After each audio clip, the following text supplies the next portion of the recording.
कहानी की शुरुआत में हम फिया को डिलीवरी रूम में देखते हैं। तभी सू उसके पानी में कुछ मिलाकर उसे पिला देती है, जिसके बाद उसके पेट में दर्द होना शुरू हो जाता है। सू सोचती है कि ये दवाई इतनी जल्दी कैसे असर कर गई। कहती है कि उसके पेट में बहुत तेज दर्द हो रहा है, जल्दी डॉक्टर को बुलाओ। सू डॉक्टर को बुलाने जाती है। थोड़ी देर बाद डॉक्टर बताता है कि फिया ने 3 बच्चों को जन्म दिया है। सू डॉक्टर को कुछ पैसे देकर वहाँ से जाने को कह देती है। इसके बाद हम देखते हैं कि फिया को किसी के आने की आवाज़ सुनाई देती है। वो सोचती है कि मैं तीनों बच्चों को लेकर नहीं भाग सकती, और वो 2 बच्चों को उठाती है और वहाँ से भाग जाती है। तभी वहाँ फेंग आता है और कहता है कि इस बच्चे को उस बदसूरत औरत ने जन्म दिया है।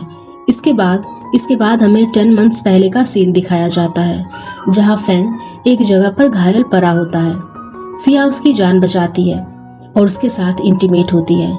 इसके बाद स्टोरी प्रेजेंट में आती है और फेंग उस बच्चे को लेकर वहां से चला जाता है। इसके बाद स्टोरी 5 इयर्स आगे जाती है। यहाँ हम फिया को उन दोनों बच्चों के साथ एयरपोर्ट से बाहर निकलते हुए देखते हैं, जिनको लेकर वो हॉस्पिटल से भागी थी। यही हम फेंग को उसके साथ देखते हैं। फिया जब फेंग को देखती है तो उसे पास्ट का सीन याद आ जाता है। जब उसने फेंग की जान बचाई थी तब उसने मास्क पहना था, जिससे फेंग उसका असली चेहरा नहीं देख पाया था। तभी फिया देखती है कि फू की शक्ल बिल्कुल फेंग जैसी दिखती थी और वो उसे पहचान ना ले, इसीलिए वो उसे मास्क पहना देती है। तभी उसकी बेटी की बॉल उसके पास चली आती है। जब वो लड़की उसके पास बॉल लेने जाती है तो वो गुस्से में बोलती है कि ये किसकी बच्ची है। तभी उसकी नजर फिया पर पड़ जाती है। वो सोचती है कि ये यहाँ कैसे आ गई। फेंग बच्चे को बॉल दे देता है और वहाँ से चला जाता है। उनके जाने के बाद फिया सोचती है कि फेंग और उसके बीच में क्या रिश्ता है, और वैसे भी वो मेरी आइडेंटिटी उसे नहीं बताएगी। अपने बेटे से बोलती है कि जब भी तुम फेंग के पास रहो तो अपना मास्क लगा के रखना। उसका बेटा बोलता है कि ठीक है, मैं उन्हें पता नहीं लगने दूंगा। फिर भी वो मन में सोचता है कि मैं बिल्कुल उस अंकल जैसा दिखता हूँ, कहीं वही मेरे फादर तो नहीं। लेकिन डैड मॉम को पहचान क्यों नहीं पाए?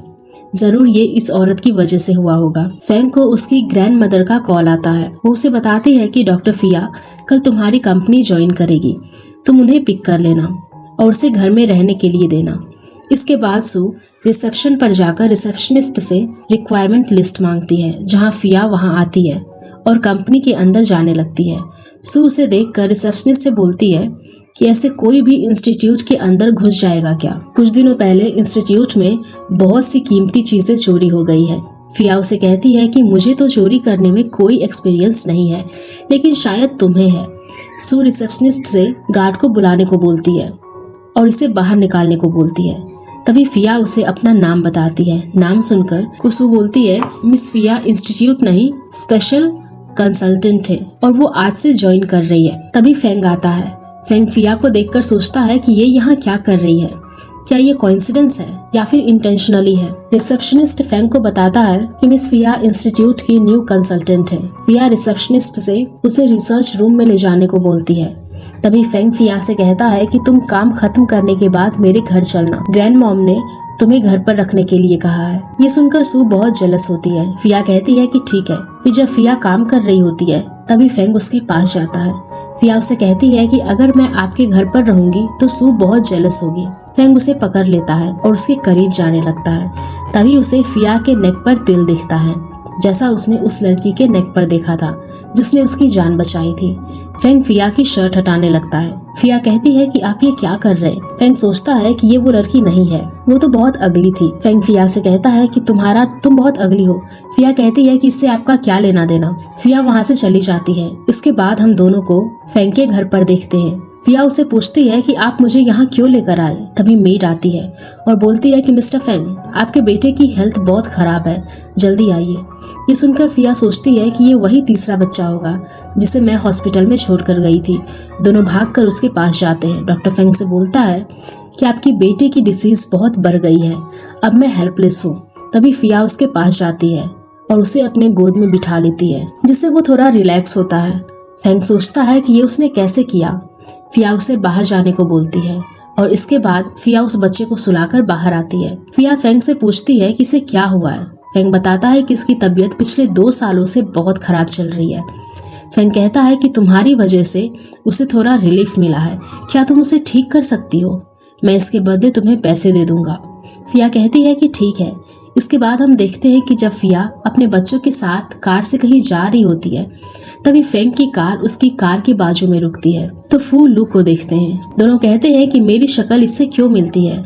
फू फिया से कहता है कि मैंने अपने भाई को देखा, उसकी शक्ल बिल्कुल मेरी तरह है, वो उस कार में बैठा है। फू कहता है कि मैंने मास्क नहीं पहना था, उसने मेरी शक्ल देख ली थी।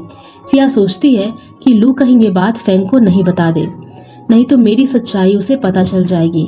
फिर जब लू स्कूल में बैठा होता है, तभी उसका क्लासमेट उसे चिढ़ाने लगता है। उसे कहता है कि तुम्हारी मॉम तुमसे प्यार नहीं करती, इसलिए वो तुम्हें छोड़कर चली गई। ये सुनकर लू उसे लड़ने लगता है। तो प्रिंसिपल उन दोनों के पेरेंट्स को बुलाती है और सू और फिया दोनों स्कूल पहुंच जाते हैं। सू से पूछती है कि तुम यहाँ क्यों आई हो। फिया कहती है कि मेरे बेटे को बुली किया गया है, इसलिए मैं यहाँ पर आई हूँ। फिया लू से पूछती है कि तुमने उस बच्चे को क्यों मारा। लू कहता है कि उसने मुझे कहा था कि तुम्हारी मॉम तुम्हें प्यार नहीं करती, इसीलिए तुम्हें छोड़कर चली गई। फिया बच्चे की मॉम से कहती है कि आपका बेटा मेरे बेटे को बुली करता है, और वो लू को लेकर वहाँ से चली जाती है। लू फिया से पूछता है कि क्या आप सच में मेरी मॉम हो। फिया कहती है कि हाँ। लू कहता है कि फिर आप इतने दिनों से कहाँ थी। फिया कहती है कि मॉम डैड में थोड़ा कॉन्फ्लिक्ट हो गया था और मुझे तुम्हें छोड़कर जाना पड़ा। लू कहता है कि क्या फिर मुझे छोड़कर चली जाओगी। फिया कहती है कि अगर मैं जाऊंगी तो तुम्हें साथ लेकर जाऊंगी। यहाँ हम फेंग को देखते हैं। उसे स्कूल की टीचर का कॉल आता है। वो बोलती है कि लू की मदर वापस आ गई है। फेंग कहता है कि मुझे पता है। तभी हमें पास्ट का सीन दिखाया जाता है, जहाँ फेंग को फिया का कॉल आता है। फिया उसे कहती है कि लू को किसी ने स्कूल में बुली किया है और उसे कहा है कि उसकी मदर उसे छोड़कर चली गई। मैं उसकी मदर बनकर स्कूल गई थी उसे बचाने के लिए, बाकी तुम संभाल लेना। फेंग टीचर से बोलता है कि मेरे बेटे की कोई गलती नहीं है, एज अ टीचर आपको फेयर रहना चाहिए, और फोन काट देता है।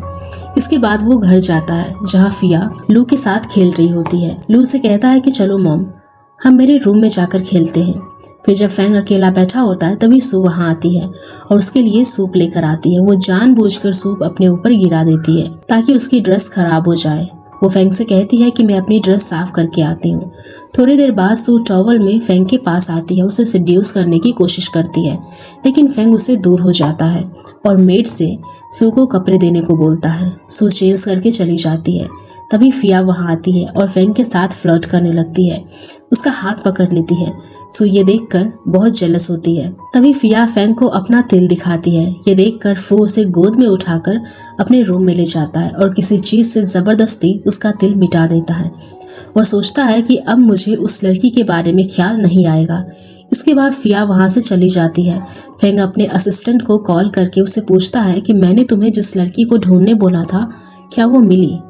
असिस्टेंट कहता है कि मुझे पता चला है कि उस लड़की की 5 साल पहले मौत हो गई थी। इसके बाद हम 10 साल पहले का सीन देखते हैं, जहाँ फेंग एक जगह पर घायल बैठा होता है और वो बहुत सीरियस होता है। फिया उसका इलाज करती है और उसे बचा लेती है और वहाँ से चली जाती है। जब फेंग को होश आता है तो वहाँ उसे कोई नहीं मिलता, इसलिए वो अपना लॉकेट वहाँ पर रख देता है और वहाँ से चला जाता है।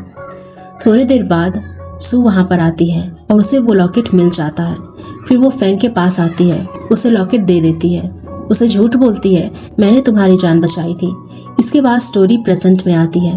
फेंग सोचता है कि क्या सच में सू ने ही मेरी जान बचाई, अगर वो नहीं होगी तो उसके पास वो लॉकेट कैसे आया। इसके बाद हम देखते हैं कि फेंग के घर पर पार्टी हो रही होती है। तभी फिया रेडी होकर पार्टी में आती है तो सभी उसे देखकर शॉक हो जाते हैं और कहते हैं कि ये कितनी सुंदर है। ये देखकर सू बहुत जेलस होती है। तभी फू अपनी बहन को लेकर वहां आता है और गार्ड उसे गेट पर रोक देता है। जब फू अपना मास्क हटाता है तो गार्ड को लगता है कि ये लू है और वो उसे अंदर जाने दे देते हैं। फेंग उसे देख लेता है और सोचता है कि वो लू है, लेकिन ये छोटी लड़की कौन है। इसके साथ फेंग पार्टी में जाता है और फू को देखकर सोचता है कि ये लू है और उसके साथ मस्ती करता है, कहीं फेंग को फू के बारे में पता न चल जाए, इसीलिए वो उसे बुलाने आ जाती है। फेंग बच्चों को बाहर भेजकर फिया के साथ फ्लर्ट करने लगता है और उसे किस करता है। इसके बाद हम देखते हैं कि लू पार्टी में आता है। उसे देखकर गार्ड कंफ्यूज हो जाता है और सोचता है कि अभी तो ये अंदर गया था, बाहर कब आ गया। जब फिया और फेंग बातें कर रहे होते हैं तभी सू फेंग को बुलाने आती है। जब फेंग बाहर निकलता है तो उसके गाल पर लिपस्टिक लगी होती है। सू ये देखकर बहुत जेलस होती है, जिसके बाद फेंग वहां से चला जाता है सू किसी से कॉल पर बात करती है और उसे फिया की नेकेड एडिटेड वीडियो पार्टी में प्ले करने को बोलती है। फिर वो पार्टी में सबके सामने एक वीडियो प्ले करती है, लेकिन वहाँ उसकी ही प्राइवेट वीडियो चलने लगती है। सभी लोग उसका मजाक उड़ाने लगते हैं। सू जल्दी वीडियो बंद करने को बोलती है। इसके बाद तीनों बच्चों को देखते हैं। फू सू की पिक्चर देखकर बोलता है कि यही औरत हमारी मम्मी को परेशान करती है। तभी उन्हें फेंग की आवाज़ आती है। लू उसे देखकर छुप जाता है। सू पूछता है कि मेरी मॉम कहाँ है। फेंग कहता है कि वो लॉन्च में है, मैं तुम्हें ले चलता हूँ। फेंग फू को लू समझकर उसे अपने घर ले जाता है। फिर फिया आती है और लू को ले जाती है। इसके बाद हम देखते हैं कि फू फेंग के पास आता है और उसे बोलता है कि उसे स्टोरी सुननी है। फेंग कहता है कि फिया से जाकर बोलो। फू कहता है कि अभी आप सुनाओ। इसके बाद फेंग उसे स्टोरी सुनाता है। फू कहता है कि मुझे स्टोरी सुनते हुए स्नैक्स भी खाना है। फू उसे परेशान करने लगता है, इसीलिए फेंग उसे सुला देता है और सोचता है कि अब फू को एक मदर की बहुत ज़रूरत है। उसे फिया का ख्याल आता है। इसके बाद अगले दिन वो फू से पूछता है कि क्या तुम्हें सच में मॉमी चाहिए। फू कहता है कि हाँ। फेंग कहता है कि ठीक है, मैं तुम्हारे लिए मॉमी ढूंढता हूँ। फू कहता है कि ढूंढने की जरूरत नहीं है, फिया बहुत अच्छी है, मैं चाहता हूँ कि वो मेरी मम्मी बने। फेंग कहता है कि मैं किसी सेकेंड मैरिज वुमेन से शादी नहीं कर सकता। इसके बाद फेंग कहता है कि मुझे 2 दिनों के लिए बिजनेस ट्रिप पर जाना है। वो कहता है कि ठीक है, तब तक मैं फिया के घर पर रुकूंगा। फिर जब तीनों बच्चे फिया के घर पर होते हैं तभी कोई डोरबेल बजाता है, जो कि फिया का फ्रेंड यान होता है। यान फिया से कहता है कि फेंग ने तुम्हारे बारे में पता लगाने के लिए एक टॉप डिटेक्टिव को हायर किया है, तुम थोड़ी संभल कर रहना। तभी उसे हॉस्पिटल से मैसेज आता है कि एक पेशेंट बहुत क्रिटिकल है, आप जल्दी हॉस्पिटल आइए। फिया जब हॉस्पिटल आती है तो वो पेशेंट फेंग होता है। फिया मास्क पहने होती है, इसलिए उसका असिस्टेंट उसे पहचान नहीं पाता। फिया फेंग को देखकर वहां से जाने लगती है, लेकिन तभी फेंग बेहोशी में लू का नाम लेने लगता है। इसीलिए वो सोचती है कि अगर फेंग को कुछ हो गया तो लू बहुत दुखी होगा, इसीलिए वो उसका ट्रीटमेंट करती है और उसकी जान बचा लेती है। वो वहां से चली जाती है। फेंग को जब होश आता है तो वो पूछता है कि किसने मेरी जान बचाई। उसका असिस्टेंट उसे बताता है कि वो यहाँ से चली गई। इसके बाद वो अपने असिस्टेंट से लू के बारे में पूछता है।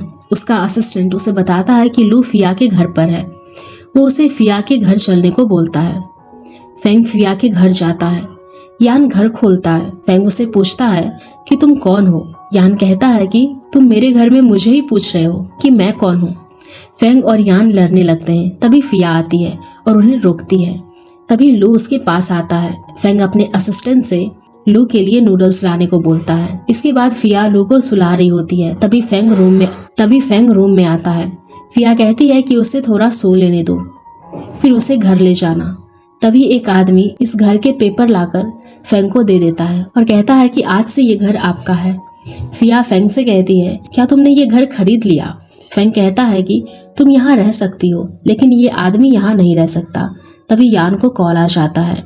फेंग फिया को उसके घर पर रहने बोलता है और वो वहां से चला जाता है। फिया कहती है कि उसकी तबीयत ठीक नहीं है, उसे रेस्ट करना है और वो वहां से चली जाती है। इसके बाद हम देखते हैं कि फेंग अपने ऑफिस में अपने एम्प्लॉय को डांट रहा होता है। तभी उसे फिया का कॉल आता है। वो उसके घर पर रहने के लिए मान जाती है। ये सुनकर फेंग बहुत खुश होता है, जिससे फेंग का मूड अच्छा हो जाता है और अपने एम्प्लॉय से कुछ नहीं कहता। फेंग अपने असिस्टेंट से पूछता है कि आज रात में उसका क्या शेड्यूल है। इसके बाद हम देखते हैं कि फिया लू और अपनी बेटी के साथ फेंग के घर आती है। मेड उसे उसका रूम बता देती है जो कि फेंग का रूम होता है। जब फिया रूम में जाती है तभी फेंग शर्टलेस बाथरूम से निकलता है। फिया कहती है कि मैं गलती से आपके रूम में आ गई। फेंग उसके पास आने लगता है और उसकी बॉडी देखकर फिया उसकी तरफ अट्रैक्ट होने लगती है। वो वहां से चली जाती है। इसके बाद हम देखते हैं कि सभी लोग ब्रेकफास्ट कर रहे होते हैं। तभी सू वहां आती है। फिया को देखकर उससे पूछती है कि तुम यहाँ क्या कर रही हो। फिया कहती है क्योंकि अब मैं यही रहूंगी। इसके बाद सभी उनके साथ बैठकर ब्रेकफास्ट करने लगती है। फिया खाने से एक पीस लू को दे देती है, लेकिन वो प्लेट पीछे कर लेता है। लेकिन जब फिया उसे खाना देती है तो वो ले लेता है, जिससे सू बहुत जेलस होती है। इसके बाद फिया फेंग से उसे खाना सर्व करने को बोलती है। फेंग उसे खाना दे देता है, लेकिन जब सू उसे सर्व करने को बोलती है तो वो उठाकर वहां से चली जाती है। उसके जाने के बाद सू फिया से कहती है कि आज नहीं तो कल फेंग को तुम्हारी सच्चाई पता चल ही जाएगी। फिया उसे कहती है कि ठीक है, बता दो। सू उसे कहती है कि कुछ ही दिनों में कंपनी की सीनियर फार्मासिस्ट वापस आ जाएगी, फिर तुम्हें यहाँ से जाना होगा। इसके बाद हम देखते हैं कि सू जब लू को सुला रही होती है तभी उसे चक्कर आने लगते हैं। तभी फेंग उसे आकर संभाल लेता है। वो देखता है कि फिया को फीवर है। वो उसे गोद में उठाकर ले जाकर बिस्तर पर सुला देता है। तभी उसे डिटेक्टिव का कॉल आता है। वो उसे कहता है कि मैं अभी तक उस लड़की का पता नहीं लगा पाया, मुझे 1 मंथ का और वक्त चाहिए। फेंग कहता है कि ठीक है। फिर फेंग फिया को अच्छे से सुलाकर फिर उसके लिए सूप लेकर आता है, लेकिन फिया कहती है कि ये बहुत कड़वा है, मैं इसे नहीं पीऊंगी। तभी फेंग सूप को पीकर उसे किस करने लगता है, जिससे फेंग के लिप्स में चोट लग जाती है। इसके बाद फेंग उसे चॉकलेट देता है। इसके बाद हम देखते हैं कि जब फिया सो रही होती है तभी उसे यान का कॉल आता है। पहले तो वो कॉल रिसीव नहीं करता, लेकिन फिर दोबारा कॉल आता है तो वो उसे पिक करता है। यान उससे पूछता है कि फिया का फोन तुम्हारे पास कैसे है। फेंग कहता है कि वो सो रही है। यान कहता है कि तुम कौन हो और फिया क्यों सो रही है। फेंग उससे पूछता है कि उसे फिया से क्या काम है। यान कहता है कि मुझे उससे ये पूछना था कि क्या वो ड्रग्स के ऑक्शन में आ रही है। फेंग कहता है कि ठीक है, मैं उसे बता दूंगा, और वो फोन कट कर देता है। अगले दिन उसे फेंग का असिस्टेंट कॉल करके बताता है यांगजियो चाइना वापस आ गई है। उन्होंने पूछा है कि क्या आप नेक्स्ट वीक होने वाले ड्रग ऑक्शन में जाएंगे। इसके बाद फेंग फिया से कहता है कि तुम्हें नेक्स्ट वीक मेरे साथ ड्रग ऑक्शन में आना होगा। फिया कहती है कि मुझे नेक्स्ट वीक कुछ काम है। फेंग कहता है कि कल रात जब तुम सो रही थी तब कॉल आया था, तो मैंने उसे बोल दिया कि तुम नहीं आ सकती। इसके बाद हम देखते हैं कि जब फिया ऑफिस में काम कर रही होती है तभी यांगजियो वहाँ आती है और अपने फ्रेंड के साथ उसकी बुराई करने लगती है। फिया भी उससे लड़ने लगती है। यांगजियो उससे कहती है कि तुम जानते हो मैं कौन हूँ, मैं इस फैमिली की रिलेटिव हूँ। इसके बाद हम देखते हैं कि फेंग और फिया ऑक्शन में जाते हैं। ऑक्शन चालू होता है। तभी हम देखते हैं कि फिया के चेस्ट में पेन होने लगता है, इसलिए वो उठकर बाहर चली जाती है। तो यांगजियो फेंग के बगल में आकर बैठ जाती है। इसके बाद ऑक्शन स्टार्ट होता है। यांगजियो 30 मिलियन यॉन का बिड लगाती है। फेंग उसके काउंटर में 40 मिलियन बोलता है और यांगजियो 45 बोलती है। फेंग 100 बोलता है। आखिर में फेंग 5 बिलियन की बिड लगाकर ऑक्शन जीत जाता है। फिया को होश आता है तो वो मेडिसिन देखकर बहुत खुश होती है और बोलती है कि आपने ऑक्शन जीत लिया, आपने कितने पैसे में इसे खरीदा है, मैं आपको वापस कर दूंगी। फेंग कहता है कि 5 बिलियन। ये सुनकर फिया शॉक हो जाती है और पूछती है कि आपके पास अब पैसे बचे हैं ना। फेंग उसे अपना बैंक बैलेंस दिखाता है। फिया उसे थैंक यू बोलती है। फिर फेंग वहाँ से चला जाता है। फिर फिया को यांगजियो का मैसेज आता है। वो उससे मिलने के लिए बुलाती है। फिया नहीं जाती तो यांगजियो ही उसकी घर चली आती है। यांगजियो उसे बोलती है कि मुझे तुमसे बात करनी है। फिया कहती है कि मैं बहुत बिजी हूँ, तुम्हें पर मिनट बात करने का 10,000 देने होंगे, तभी मैं बात करूंगी। यांगजियो उसे पैसे दे देती है। यांगजियो फिया से कहती है कि फेंग ने जो ऑक्शन में मेडिसिन जीत कर तुम्हें दी है वो मुझे चाहिए। फिया मना कर देती है। यांगजियो वहाँ से जाने लगती है। तभी फेंग आता है, उसे रोक लेता है। फेंग कहता है कि मैंने सुना है कि तुमने चाइनीज मेडिसिन की स्टडी की है। फिया की तबीयत ठीक नहीं है, क्या तुम इसे ठीक कर सकती हो। फिया कहती है कि मैं खुद डॉक्टर हूँ, मुझे किसी की जरूरत नहीं है। फेंग कहता है कि ये मेडिकल अलायंस की प्रेसिडेंट है, उसे तुमसे ज्यादा एक्सपीरियंस है। फिया गुस्सा होकर वहाँ से चली जाती है। इसके बाद हम देखते हैं कि फिया वीडियो कॉल पर अपनी बेटी और फू से बात कर रही होती है। तभी फेंग वहाँ आता है। फेंग उससे पूछता है कि क्या तुम अपने बेटे से बात कर रही हो, मैंने अभी तक तुम्हारे बेटे को नहीं देखा। इसके बाद दोनों सो जाते हैं। सुबह फेंग को यांगजियो का कॉल आता है। वो उसे कहती है कि मेरे पास वो सब ड्राइव थी जो खो गई थी, उसमें बहुत इंपॉर्टेंट रिसर्च मटेरियल है। फेंग कहता है कि ठीक है, मैं आता हूँ। इसके बाद जब फिया की नींद खुलती है तो उसे फेंग का मैसेज आता है। वो कहता है कि ब्रेकफास्ट रेडी है, मुझे एक इम्पॉर्टेंट मीटिंग में जाना है। इसके बाद हम देखते हैं कि जब फिया इंस्टीट्यूट में काम कर रही होती है तभी यांगजियो कुछ लोगों को लेकर वहाँ आती है और उसे कहती है कि मेरी USB ड्राइव तुम्हारे पास कैसे आई। फिया कहती है कि मुझे नहीं पता। यांगजियो प्रेसिडेंट को कॉल लगाने लगती है। उसका साथी उसे रोकता है और कहता है कि फिया तुम यांगजियो से माफी मांग लो। यांगजियो प्रेसिडेंट से बोलती है कि आपने जो प्रोजेक्ट मुझे दिया था उसके पेपर्स चोरी हो गए हैं, जिसने चोरी की है उसका नाम फिया है। उसने लास्ट ईयर कंपनी ज्वाइन की है। प्रेसिडेंट बोलती है कि उसे इंस्टीट्यूट से निकाल दो और फोन काट देती है। यांगजी फिया से कहती है कि अगर तुम अभी मुझसे माफी मांग लोगी तो बहुत बड़ी मुसीबत से बच जाओगी। फिया शांत खड़ी रहती है और कुछ नहीं बोलती। वो लोग सब मिलकर उसे बुरा भला बोलते हैं। तभी फेंग आता है और पूछता है कि क्या हुआ। आदमी बोलता है कि इस लड़की ने इंस्टीट्यूट की बहुत इंपॉर्टेंट इंफॉर्मेशन चोरी किया और पकड़े जाने के बाद ये एडमिट नहीं कर रही। वहाँ खड़ा एक वर्कर बोलता है कि मैं पुलिस को बुलाता हूँ। ये सुनकर फेंग फिया को गोद में उठा लेता है और फिया को वहाँ से ले जाता है। यांगजी बहुत जेलस होती है और बोलती है कि ये तुम क्या कर रहे हो। तभी से वहाँ आती है और बोलती है कि आप सैड मत हो, फेंग ने ऐसा पहली बार नहीं किया है। फिया उसके साथ घर में रहती है। यांगजी कहती है कि सच में। इसके बाद हम देखते हैं कि फेंग फिया को मेडिसिन देता है। फिया फेंग के गाल पर किस करती है और कहती है कि तुम्हें यूएसबी ड्राइव के बारे में परेशान होने की जरूरत नहीं है, मैं सब कुछ मैनेज कर लूंगी। इसके बाद फिया इंस्टीट्यूट जाती है तो देखती है कि वो लोग उसके कैबिन का सामान बाहर निकाल रहे होते हैं। फिया उनसे बोलती है कि तुमसे किसने बोला ये सब करने के लिए। वो आदमी कहता है कि तुम्हें कंपनी से निकाल दिया है। फिया उसे नोटिस दिखाने को बोलती है। फिया कहती है कि मुझे पता है तुम हॉस्पिटल की चीजें चुराते हो, मैंने अगर फेंग को बता दिया तो तुम्हारी जॉब चली जाएगी। ये सुनकर एक ऑफिसर उस पर अटैक कर देता है। फिया उसका हाथ पकड़ लेती है और उसे जमीन पर गिरा देती है। ये देखकर सब लोग वहाँ से भाग जाते हैं। इसके बाद हम सभी को मीटिंग में देखते हैं। सभी फिया की बुराई कर रहे होते हैं और उसे कंपनी से निकालने को बोलते हैं। सो कहती है कि अगर फिया कंपनी में रही इससे हमारी कंपनी की रेपुटेशन खराब होगी। तभी फिया आती है और कहती है कि तुम्हें कंपनी की रेपुटेशन की फिक्र है। सो कहती है कि तुम्हारी हिम्मत कैसे हुई यहाँ आने की, तुम्हें पता है तुम्हारी वजह से कंपनी को कितना नुकसान हुआ है। फिया कहती है कि मेरी वजह से या तुम्हारी वजह से। फिया एक सीसीटीवी फुटेज चलाती है जिसमें सू कंपनी से यूएसबी की चोरी कर रही होती है। तभी लोग सू को बुरा भला बोलने लगते हैं। सू कहती है कि मैंने यूएसबी ड्राइव की चोरी की थी, लेकिन तुमने जापानीज ऑर्डर को कॉपी किया था जिससे कंपनी की बदनामी हुई है। तभी यांगजी को कंपनी की प्रेसिडेंसी का मैसेज आता है। फिया कहती है कि तुम फोन क्यों नहीं उठा रही। प्रेसिडेंट यांगजू से बोलती है कि मैं फिया की सारी पनिशमेंट रिवोक्ड करती हूँ और तुम उससे अभी माफी मांगो। यांगजी बोलती है कि मैंने इस मैटर को अच्छे से हैंडल नहीं किया, फिया मुझे माफ कर दो, और वहाँ से चली जाती है।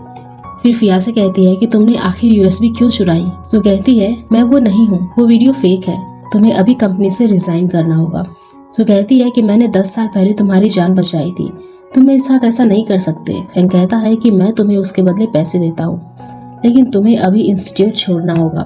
सू बेहोश होने का नाटक करने लगती है। सभी ये देखकर हंसने लगते हैं। फिया कहती है कि सू भूलो मत, तुम एक मेडिकल इंस्टीट्यूट में हो। सू वापस से उठ जाती है। फेंग उसे बोलता है कि तुम्हें अभी रिजाइन करना होगा और वहाँ से चला जाता है। फिया फेंग से बोलती है कि सू ने अभी बोला था कि उसने 10 साल पहले तुम्हारी जान बचाई थी। फेंग कहता है कि 10 साल पहले मुझे किसी ने जहर दे दिया था, फिर किसी ने मेरी जान बचाई थी। मैंने जाने से पहले उसके लिए अपना लॉकेट छोड़ दिया था। फिर कुछ दिन बाद सू वो लॉकेट लेकर मेरे पास आई। फिया कहती है कि क्या कोइंसिडेंस की बात है, 10 साल पहले मैंने भी एक आदमी को बचाया था, लेकिन उसने मुझे थैंक यू तक नहीं बोला और वहाँ से चला गया। फेंग पूछता है कि उस इंसान की बॉडी में कौन सा जहर था। फिया कहती है कि वो जहर बहुत खतरनाक है, मैंने बहुत से हर्ब से उसका ट्रीटमेंट किया, उसका फेस पूरा सूज गया था, उसका फेस तुमसे बहुत मिलता था। फेंग कहता है कि वो आदमी मैं ही हूँ, तुम्हारे जाने के बाद मुझे होश आया था, मैंने तुम्हारे लिए एक लॉकेट छोड़ गया था, लेकिन बाद में वो सू ने उठा लिया। इसके बाद हम देखते हैं कि सू बच के भाग रही होती है। तभी फिया उसके सामने आती है और फिया कहती है कि इतने सालों से तुम मेरी आइडेंटिटी लेकर फेंग का फायदा उठा रही हो। सू कहती है कि भूलो मत, मेरे पास तुम्हारा सीक्रेट है, तुम ही लू की मदर हो। इसके बाद हम देखते हैं कि सू फेंग को सच बता देती है। इसके बाद हम देखते हैं कि जब फिया और फेंग रोमांस कर रहे होते हैं तभी फिया को एक कॉल आ जाता है जो कि यांगजी के भाई का होता है। उन दोनों को यांगजी के बर्थडे पार्टी में इनवाइट करा है। वो फिया से बोलता है कि क्या वो भी उनके साथ बर्थडे पार्टी में आ सकता है। फिया कहती है कि मैं जल्दी में मौका देखकर फेंग को तुम्हारे बारे में बता दूंगी। इसके बाद फेंग और फिया यांगजी की बर्थडे पार्टी में जाते हैं। फेंग यांगजी को गिफ्ट में 10 मिलियन की पेंटिंग देता है, जिसे देखकर सभी शॉक रह जाते हैं। तभी यांगजी का भाई वहाँ आता है और फिया से कहता है कि आप यांगजी के लिए क्या गिफ्ट लाई हो। फिया कहती है कि सॉरी, जल्दी में भूल गई। वो बोलता है कि कोई बात नहीं, आप गिफ्ट नहीं लाई तो यहाँ बहुत सारे म्यूजिकल इंस्ट्रूमेंट हैं, आप कोई भी ले लीजिए। और मेरे सिस्टर के लिए प्ले कीजिए। जियो फिया का मजाक उड़ाने के लिए ये सब करता है। वो सोचता है कि फिया को म्यूजिकल इंस्ट्रूमेंट बजाना नहीं आता। वहाँ खड़ी एक लड़की बोलती है कि आजकल तो छोटा बच्चा भी म्यूजिकल इंस्ट्रूमेंट बजा लेता है। सभी फिया का मजाक उड़ाने लगते हैं। तभी फिया कहती है कि वो वायलिन प्ले करेगी। लो भी कहता है कि मैं भी आपके साथ वायलिन प्ले करूंगा। जब फिया वायलिन बजाती है सब देखते रह जाते हैं, उसकी बहुत तारीफ करते हैं। फेंग के पेरेंट्स वहाँ आते हैं, वो भी फिया से इम्प्रेस हो जाते हैं। फेंग की मदर फिया से पूछती है कि तुम कौन हो। फिया उन्हें अपना नाम बताती है। मदर बोलती है कि तुम बहुत अच्छा वायलिन बजाती हो और उसे गिफ्ट में अपना ब्रेसलेट उतार कर दे देती है। फिया मना करती है। यांगजी ये देखकर बहुत जेलस होती है। फिया मना करती है और बोलती है कि ये बहुत एक्सपेंसिव है, मैं इसे नहीं ले सकती। फेंग के फादर उसे जबरदस्ती उस ब्रेसलेट को दे देते हैं और जीशेंग से बोलते हैं ब्लैक गोल्ड कार्ड भी दे, जिससे फिया जितनी चाहे उतनी शॉपिंग कर सकती है। ये देखकर यांगजी और भी ज्यादा जेलस हो जाती है। फेंग की मदर फिया से पूछती है कि तुम कहाँ से हो। फिया बताता है कि वो लेक्सी विलेज से है, मैं कुछ साल पहले वहाँ से आई हूँ। वो उसे उसकी पेरेंट्स के बारे में पूछती है। फिया बोलती है कि बचपन से अपने भाई के साथ रही हूँ, मेरे पेरेंट्स नहीं है। यांगजी सोचती है कि मेरा बर्थडे है या इसका, जो सभी इसे पसंद कर रहे हैं। इसके बाद सभी यांगजी का बर्थडे सेलिब्रेट करते हैं। तभी एक आदमी को अटैक आ जाता है और वो जमीन पर गिर जाता है। यांगजी उसका ट्रीटमेंट करती है लेकिन वो ठीक नहीं होता। फिर फिया कोशिश करती है। तभी डॉक्टर आता है। डॉक्टर आकर बताता है कि ये टेम्पोररी कोमा में है और ये जल्दी ठीक हो जाएंगे। इसके बाद फेंग लू से पूछता है कि उसने इतना अच्छा वायलिन बजाना किससे सीखा। लू कहता है कि फिया के दोनों बच्चों ने मुझे वायलिन बजाना सिखाया है। फेंग फिया से मजाक में बोलता है कि कैसा रहेगा अगर मैं भी तुम्हारे साथ यहाँ शिफ्ट हो जाऊं। इसके बाद हम देखते हैं कि इंस्टीट्यूट के एम्प्लॉय वही वीडियो देख रहे होते हैं जब फिया ने उस पार्टी में आदमी की जान बचाई थी। तभी यांगजी वहाँ आ जाती है और जेलस होकर बोलती है कि इंस्टीट्यूट ये सब करने के लिए नहीं है, अपना काम करो। थोड़ी देर बाद यांगजी को उसके असिस्टेंट का कॉल आता है और वो उसे बताता है कि फिया ही ये फैमिली की रियल डॉटर है, ये और तुम्हें उन्होंने अडॉप्ट किया था और उनकी सारी प्रॉपर्टी पर फिया का हक है, तुम्हारा नहीं। ये सुनकर यांगजी को बहुत गुस्सा आता है और कहती है कि पहले तो मैं सिर्फ फिया को कंपनी से निकालना चाहती थी, लेकिन अब उसे मरना होगा। फिर जब यांगजी अपने पेरेंट्स के साथ बैठी होती है तो उसकी मदर उसे बोलती है कि फिया का बर्थडे आ रहा है, मैं और तुम्हारे डैड उसे एक पार्टी देना चाहते हैं। यांगजी कहती है कि मैं आपकी बेटी हूँ। उसकी मॉम बोलती है कि जेलस मत हो, मैं और डैड तुम्हें प्यार करते हैं, हमें फिया से बहुत अपने वाली फीलिंग आती है और तुम्हारा भाई मान गया है। इसके बाद हम सभी को फिया के बर्थडे पार्टी में देखते हैं। मिस ये फिया को एक वायलिन गिफ्ट में देती है और यांगजी का भाई फिया को एक नेकलेस देता है। फेंग यांगजी से बोलता है कि तुमने फिया को कोई गिफ्ट क्यों नहीं दिया। यांगजी उसे एक बुक गिफ्ट करती है, लेकिन फेंग बोलता है कि उसके पास ये बुक पहले से है, उसे इसकी जरूरत नहीं है। यांगजी फिर कहती है कि मैं थक गई हूँ और रेस्ट करने जा रही हूँ। उसका भाई भी उसके पीछे जाता है। जाते वक्त यांगजी लड़खड़ा कर गिर जाती है। तभी उसे एक कॉल आता है। उसका भाई वहाँ खड़ा होकर उसकी बातें सुनता है। वो उसे कहता है कि तुम्हारे हाथ से बहुत जल्दी सब कुछ निकलता जाएगा, तुम्हारे हाथ से बहुत जल्दी सब कुछ निकल जाएगा, तुम्हारे पेरेंट्स तुमसे ज्यादा फिया की केयर करते हैं। यांगजी कहती है कि ऐसा नहीं हो सकता, ये फैमिली की एक लौती बेटी है, फिया मेरी जगह कभी नहीं ले सकती। वो फोन काट देती है। उसका भाई सोचता है यांगजी ये क्या बोल रही है। फिर वो यांगजी के पास जाता है और उसे पूछता है कि उसका पैर कैसा है। यांगजी बोलती है कि उसे दर्द हो रहा है। भाई बोलता है कि मैं तुम्हें हॉस्पिटल ले चलता हूँ। यांगजी बोलती है कि नहीं, मैं ठीक हो जाऊंगी और वहाँ से चली जाती है। इसके बाद हम देखते हैं कि फेंग की सर्जरी कर रही होती है। तभी यांगजी वहाँ आती है और असिस्टेंट से पूछती है कि क्या फिया अंदर है। उसका असिस्टेंट बोलता है कि हाँ। यांगजी बोलती है और उसकी एक फार्मासिस्ट है और वो सर्जरी कर सकती है और यांगजी अंदर जाने लगती है। असिस्टेंट उसे रोक देता है और कहता है कि ये फेंग का डिसीजन है। तभी फिया ऑपरेशन थिएटर से बाहर आती है। यांगजी उसे बोलती है अगर फेंग को कुछ हुआ तो तुम्हें जेल भेज दूंगी। यांगजी फिर फेंग के पास जाती है। फेंग उसे बोलता है कि तुम यहाँ क्यों आई हो। तभी वहाँ फेंग की ग्रैंड मॉम आती है और फेंग से पूछती है कि क्या तुम ठीक हो। फेंग कहता है कि मैं बिल्कुल ठीक हूँ, आप कब आई। ग्रैंड मॉम यांगजी से बोलती है कि क्या तुमने फेंग की सर्जरी की है। यांगजी झूठ बोल देती है कि उसने ही फेंग की सर्जरी की है। तभी एक एम्प्लॉय आकर बताती है यांगजी के लिए लेटर आया है। एम्प्लॉय आकर बताता है कि प्रेसिडेंट ने जेंटली के लिए ही भेजा है। लेकिन जब वो लेटर खोलती है उसमें फिया का नाम लिखा होता है। ग्रैंडमॉम बोलती है कि फिया कौन है। फेंग बताता है कि फिया ने पार्टी में एक आदमी की जान बचाई थी, इसके लिए प्रेसिडेंट ने उसे लेटर भेजा है। यहाँ हम देखते हैं कि ये यांगजियो के डीएनए रिपोर्ट्स निकलवाता है। डॉक्टर उसे बताता है कि यांगजियो उसकी बहन नहीं है, लेकिन फिया उसकी बहन है।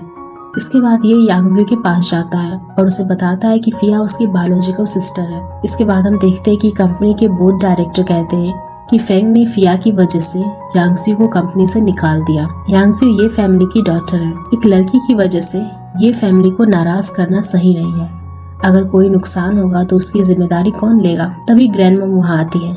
एक डायरेक्टर बोलता है कि यांगजियो अब कंपनी से जा चुकी है। अब कंपनी में इंटरनेशनल क्वालिफिकेशन वाला कोई नहीं है। फिया कहती है कि हम अगले 3 महीने में इंटरनेशनल क्वालिफिकेशन ऑब्टेन कर लेंगे और अगर कंपनी को कोई नुकसान हुआ तो सब मैं भरूंगी। ग्रैंडमॉम उसे कहती है तुम ये मत करो। फिया कहती है कि आप टेंशन मत लो। एक डायरेक्टर बोलता है कि हमने कंपनी में 10 बिलियन इन्वेस्ट किया है, क्या तुम इतने पैसे वापस कर पाओगी। यहाँ हम ये और यांगजियो को देखते हैं। यांगजियो से बोलती है कि तुम ये बात किसी को नहीं बताना, नहीं तो मुझे ये घर छोड़ के जाना पड़ेगा। यहाँ हम ये को देखते हैं। वो मीटिंग में आता है और बोलता है कि मैं तुम्हारे 10 बिलियन दूंगा। इसके बाद सभी डायरेक्टर वहाँ से चले जाते हैं। फिया ये से बोलती है कि तुम्हें मुझ पे इतना बिलीव क्यों है। तुम्हारी सिस्टर को अगर ये पता चलेगा तो वो गुस्सा होगी। ये कहता है कि मैं सब संभाल लूंगा। फिया सोचती है कि इसका बिहेवियर इतना कैसे बदल गया। इसके बाद हम देखते हैं कि यांगजियो का असिस्टेंट उसे कॉल करके बताता है कि ये फिया के लिए 10 बिलियन स्पेंड कर रहा है, इसीलिए तुम्हें अब ये को मारना होगा अगर तुम आगे आने वाली परेशानी से बचना चाहती हो। इसके बाद हम फिया को ये के घर पर देखते हैं। यांगजियो की मेड उसे बताती है कि मैंने आपका काम कर दिया। यांगजियो मन में सोचती है कि अब देखती हूँ कौन फिया को बचाता है। दरअसल उसने ये ड्रिंक में पॉइजन मिला दिया था। फिया ये से कहती है मैं दरअसल मैं यहाँ कल तुमने जो गिफ्ट दिया था उसको लौटाने आई थी। तुमने पहले ही बहुत मदद की है, तुम्हें और पैसे खर्च करने की जरूरत नहीं है। ये कहता है कि अभी तुम ये गिफ्ट डिजर्व करती हो। फिया कहती है कि नहीं, तुम इसे यांगजियो को दे दो और फिया वहाँ से जाने लगती है। तभी ये को चक्कर आने लगते हैं और वो बेहोश हो जाता है। तभी यांगजियो वहाँ आती है और फिया से बोलती है कि तुमने क्या किया मेरे भाई के साथ। फिया कहती है मैंने कुछ नहीं किया। तभी मिस ये वहाँ आती है। वो देखती है कि ये के मुंह से खून निकल रहा है। वो पूछती है कि इसे क्या हुआ। फिया कहती है कि शायद इसे किसी ने पॉइजन दिया है, हमें जल्दी डॉक्टर को बुलाना चाहिए। फिया कहती है कि आप टेंशन मत लो, मेरे पास ऐसा तरीका है जिससे जहर बॉडी में नहीं फैलेगा। यांगजियो कहती है कि मॉम इसने ये को जहर दिया है क्योंकि यही इसके साथ थी। फिया कहती है कि अभी हमारे पास कोई रास्ता नहीं है। मिस ये कहती है कि जल्दी करो। फिया ये का ट्रीटमेंट करती है जिससे उसे थोड़ा रिलीफ मिलता है। फिया उस ग्लास को अपने पास रख लेती है जिसने ये ने पानी पिया था। वो उसे टेस्ट के लिए भेज देती है। यहाँ यांगजियो अपने असिस्टेंट से बोलती है कि फिया के पास रिपोर्टर्स को भेज दो और सभी जगह ये खबर फैला दो कि फिया ने ये को जहर दिया है।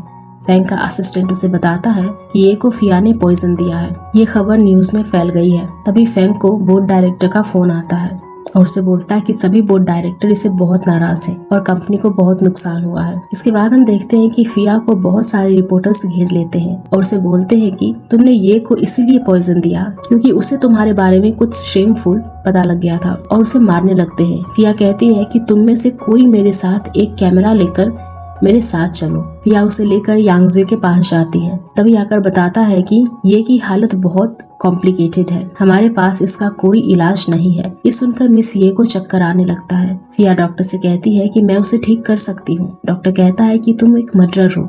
मिस ये कहती है कि फिया को कोशिश करने दो। फिया डॉक्टर से बोलती है कि मुझे ये के पास ले चलो। डॉक्टर बोलता है कि चलो मेरे साथ। यांगजियो उसे रोक देती है और बोलती है कि मैं भी तुम्हारे साथ चलूंगी, अगर इसने बीच में कुछ कर दिया तो। मिस ये कहती है कि तुम जाओ, मुझे तुम पर पूरा भरोसा है। फिया ये का ट्रीटमेंट करती है और बाहर आकर बताती है कि ये अभी कोमा में है। अगर हमें पूरी तरह से डिटॉक्सिफाई करना है तो हमें एंटी इन्फ्लेमेटरी ड्रग की जरूरत है। फिया मिस ये से दवाई का नाम देती है और बोलती है कि हमें ये जल्दी से देनी होगी, नहीं तो फिर उसका बचना मुश्किल है।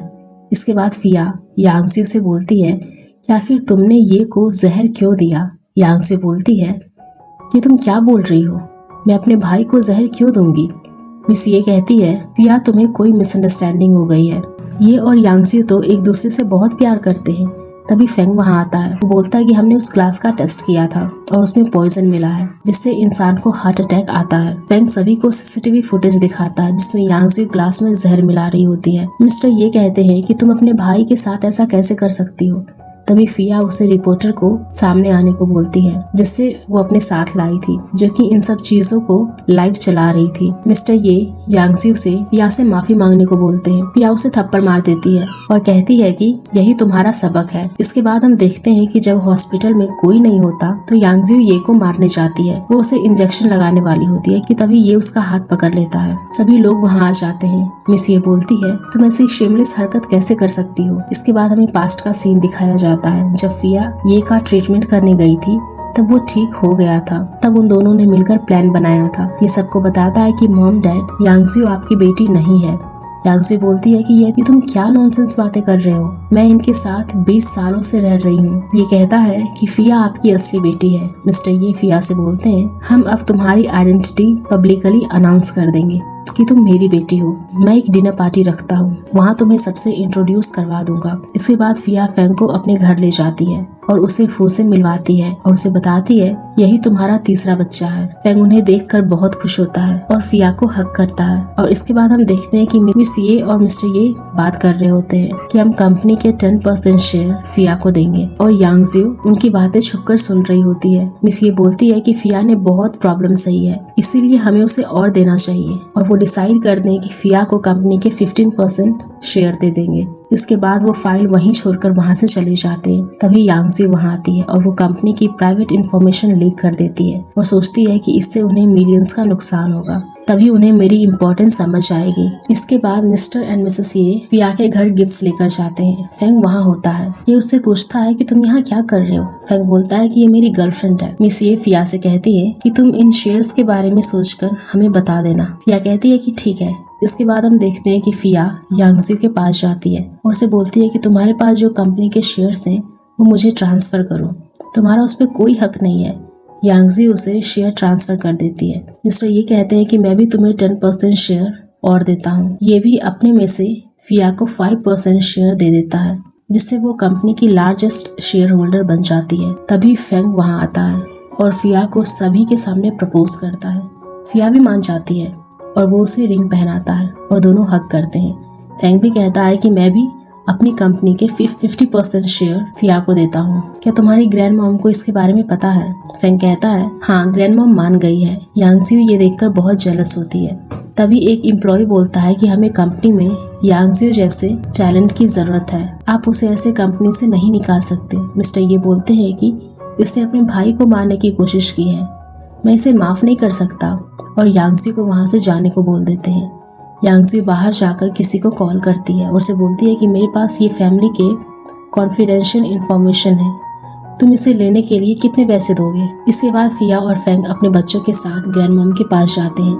ग्रैंड मॉम पूछती है कि तुम शादी कब कर रहे हो। फिया कहती है आप डिसाइड कीजिए। फिया को मिस्टर ये का कॉल आता है। वो उसे बोलते हैं कि कंपनी में प्रॉब्लम हो गई है, तुम जल्दी आओ। जब फिया वहाँ जाती है तो मिस्टर ये बताते हैं कि हमारी कंपनी के सीक्रेट इंफॉर्मेशन लीक हो गई है और हमें जिस ड्रग की रिसर्च डेवलपमेंट में मिलियन स्पेंड किए थे उसे दूसरी कंपनी ने बना लिया है, जिससे कंपनी बैंकरप्ट होने वाली है। फेंग का असिस्टेंट उसे आकर बताता है कि डायरेक्टर्स उसका वेट कर रहे हैं। जब फेंग उनके पास जाता है तो वो उसे कहते हैं कि फिया ने जो प्रॉमिसेस किए थे वो अभी तक पूरे नहीं हुए हैं और अभी तक कंपनी को इंटरनेशनल क्वालिफिकेशंस नहीं मिले। फेंग कहता है कि कंपनी की इंटरनेशनल क्वालिफिकेशन अप्रूव होंगे। इसके बाद हम यांगजी को देखते हैं। वो ये कंपनी की प्रेस कॉन्फ्रेंस में अपना चेहरा छुपा कर जाती है। रिपोर्टर फिया और ये से पूछते हैं कि क्या आपकी कंपनी की इंफॉर्मेशन लीक हो गई है और क्या कंपनी बैंकरप्ट होने वाली है। फिया कहती है कि हम जल्दी एक नया ड्रग डेवलप कर रहे हैं। यांगजी उनसे पूछती है कि जब सारे पैसे उस ड्रग में इन्वेस्ट हो गए तो न्यू ड्रग कैसे डेवलप हो सकता है, तुम लोग झूठ बोल रहे हो। फिया कहती है कि तुम्हें ये सब कैसे पता। यांगजी अपना मास्क हटाती है। यांगजी उनसे बोलती है कि इतनी जल्दी न्यू ड्रग डेवलप करना इम्पॉसिबल है, इतनी जल्दी न्यू ड्रग डेवलप करना इम्पॉसिबल है। फिया बोलती है कि हमें पता है, तुमने ही कंपनी की इंफॉर्मेशन लीक की है। वो गार्ड को बुलाती है और यांगजी को वहाँ से निकाल देती है। रिपोर्टर्स बोलते हैं कि इसी की वजह से ये कंपनी बैंकरप्ट होने वाली थी। ये कितनी घटिया लड़की है जिन्होंने इसे 20 साल तक पाला, उसने उन्हें ही धोखा दे दिया। इसके बाद हम देखते हैं कि फिया और फैंग की शादी होती है और सभी बहुत खुश होते हैं और ये मूवी यहीं पर ख़त्म हो जाती है। सो गाइज, अगर आप लोगों को ये मूवी पसंद आई होगी तो प्लीज़ वीडियो को लाइक कीजिएगा, शेयर कीजिएगा और ऐसे ही और भी वीडियोस के लिए हमारे चैनल को ज़रूर सब्सक्राइब कर लेना। Thank you.